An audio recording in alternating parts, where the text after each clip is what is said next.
Paano ka magtitiwala sa Diyos kung wala ka pang nakikitang sagot?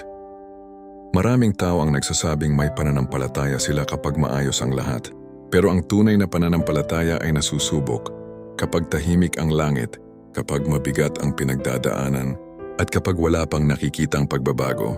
Sinasabi sa Hebreo 11 verse 1, ang pananampalataya ay katiyakan sa mga bagay na inaasahan at katunayan ng mga bagay na hindi nakikita. Hindi ibig sabihin ito na makukuha natin ang lahat ng gusto natin. Hindi rin ito nangangahulugan na hindi na tayo dadaan sa problema. Sa buong konteksto ng Hebreo 11, makikita natin na maraming lingkod ng Diyos ang nagtiwala sa Kanya kahit hindi nila agad nakita ang katuparan ng lahat ng pangako habang sila'y nabubuhay. Ang pananampalataya ay hindi pagtitiwala sa sarili nating plano. Ito ay pagtitiwala sa Diyos, sa Kanyang karakter, sa Kanyang karunungan, at sa Kanyang kalooban. Kapag hindi mo pa nakikita ang sagot, huwag agad mawalan ng pag-asa. Patuloy kang manalangin. Patuloy kang sumunod. Patuloy kang magtiwala. Dahil ang Diyos ay nananatiling tapat kahit hindi pa natin nakikita ang buong larawan.